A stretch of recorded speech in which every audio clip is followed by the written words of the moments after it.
পাকিস্তান বনাম আফগানিস্তানের সামরিক তত্ত্বে অসম যুদ্ধের সম্মুখীন এখন দুই দেশের সেনাবাহিনী। বিশ্বের ফায়ার পাওয়ার ইন্ডেক্স অনুযায়ী এই মুহূর্তে পাকিস্তান বলা যেতে পারে 145টি রাষ্ট্রের মধ্যে তারা বলা যেতে পারে 14তম স্থানে রয়েছে ফায়ার পাওয়ার ইন্ডেক্স অনুযায়ী। ওই 145টি রাষ্ট্রের মধ্যে 121তম রাষ্ট্র হিসাবে ফায়ার পাওয়ার ইন্ডেক্সে রয়েছে আফগানিস্তান, মানে ওই তালিবান। বেশ কিছুদিন ধরে পাকিস্তানের সেনাবাহিনীর সঙ্গে তালিবানদের সীমান্ত সংঘর্ষ প্রায় নিত্য নৈমিত্তিক বিষয় হয়ে দাঁড়িয়েছে।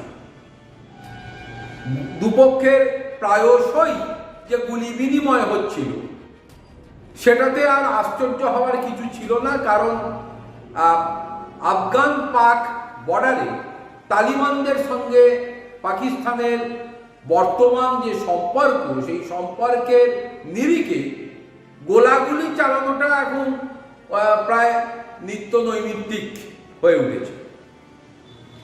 কিন্তু সম্প্রতি নাকি পাকিস্তানের ধৈর্যের যে বাঁধ, সেই বাঁধ নাকি ভেঙে গেছে।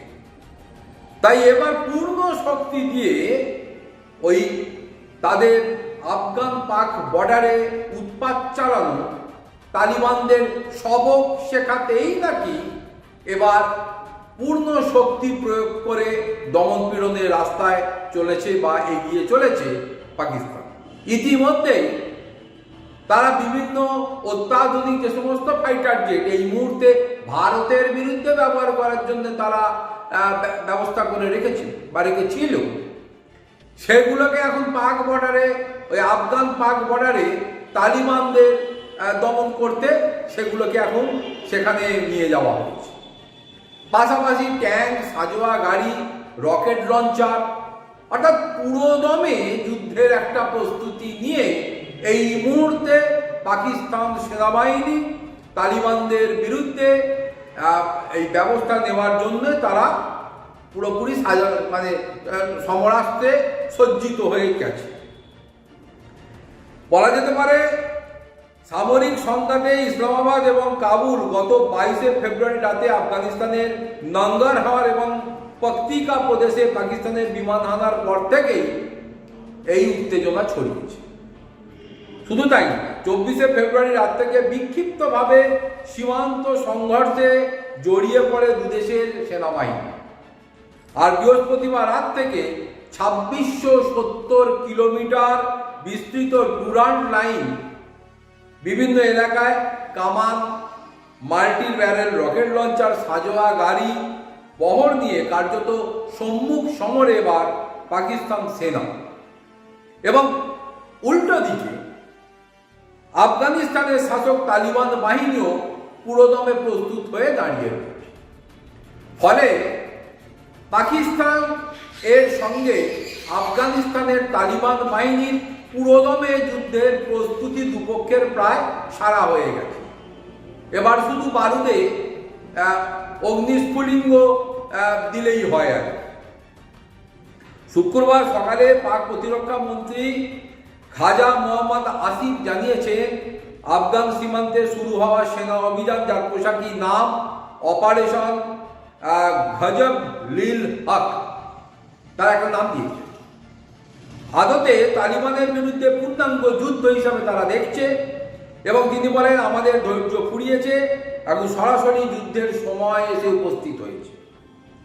এই পরিস্থিতিতে উঠে আসছে যুযুধান দুপক্ষের সামরিক শক্তির তুলনামূলক বিশ্লেষণ। 2026 সালে গ্লোবাল পাওয়ার ইন্ডেক্সে বলছে, প্রথাগত সামরিক শক্তিতে বিশ্বের 14তম রাষ্ট্র পাকিস্তান, অন্যদিকে 145টি রাষ্ট্রের মধ্যে 121তম স্থানে রয়েছে ওই আফগানিস্তানে তালিবান। কিন্তু যুদ্ধে জয় পরাজয়ের ক্ষেত্রে সামরিক সক্ষমতা এবং প্রযুক্তিগত উৎকর্ষ সবসময় নির্ণায়ক ভূমিকা নিতে পারে না বা হয়ে উঠতে পারে না।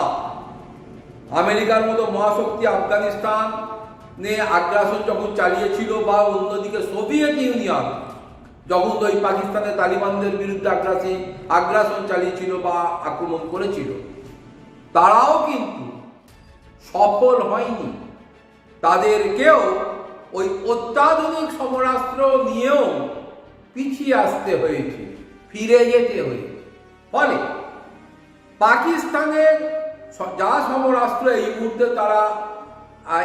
এই মুহূর্তে তাদের কাছে রয়েছে, যদি ধরেও নেওয়া যায় সেগুলি মহাশক্তিমান, তাহলেও স্ট্র্যাটেজিক দিক থেকে এবং ভৌগোলিক অবস্থানের কারণে অ্যাডভান্টেজ পজিশনে কিন্তু রয়ে যাচ্ছে ওই তালিবানরা। কারণ দীর্ঘদিন ধরে ওই রুখা সুখা পার্বত্য অঞ্চলগুলিতে যেভাবে তারা গেরিলা ওয়ারফেয়ার চালিয়েছে আমেরিকার বিরুদ্ধে, রাশিয়ার বিরুদ্ধে, ঠিক একইভাবে এইবার পাকিস্তানের বিরুদ্ধেও যে তারা এই রকম ভাবে সামরিক গেরিলা ওয়ারফেয়ার যে চালাতে পারে বা চালাবার প্রস্তুতি তারা নিয়েছে।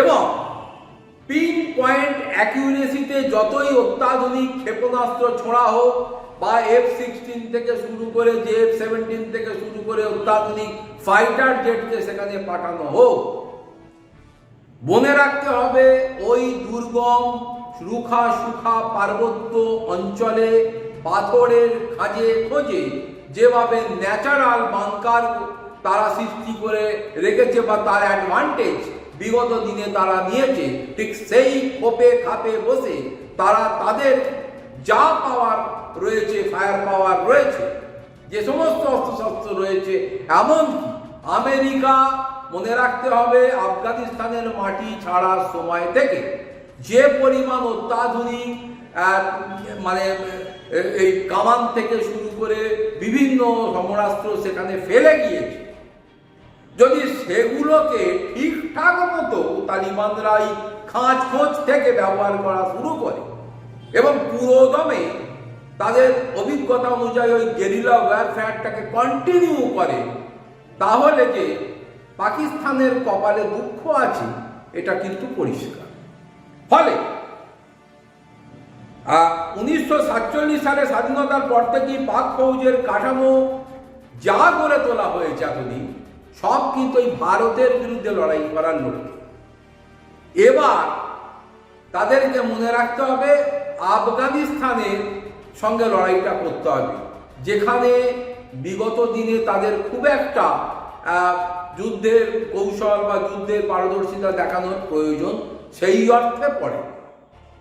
ফলে ওই পাক সীমান্তবর্তী অঞ্চলগুলির পাহাড়ের ন্যাচারাল কেভ কমপ্লেক্স বা প্রাকৃতিক গুহার সারি বিমান হামলার বিরুদ্ধে কার্যত প্রাকৃতিক বাংকারের কাজ করে এসেছে, এবং এগুলিকেই আবার তালিবানরা যে ব্যবহার করবে এবং লং টাইম গেরিলা ওয়ারফেয়ারটাকে চালানোর মাধ্যমে আবার ওই পাকিস্তানের সেনাবাহিনীকে নাস্তানাবুদ করার যে পরিকল্পনা বা ছক তারা ইতিমধ্যেই প্রায় রেডি করে ফেলেছে, তাতে করে আগামী দিনে পুরোদমে পাক সেনাকে যদি বিপুল ক্ষয়ক্ষতির মধ্যে যদি পড়তে না হয়, তাহলে তারা এই যুদ্ধ থেকে সরে আসবে।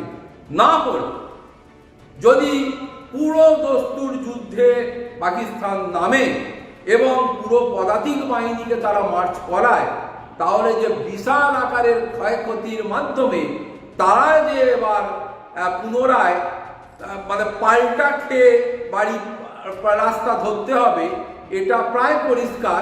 বিশ্বের তাবর ওই যুদ্ধ যারা যুদ্ধের বিশারদ বা যুদ্ধ সম্পর্কে যারা এক্সপার্ট, তারা এই মত প্রকাশ করছে।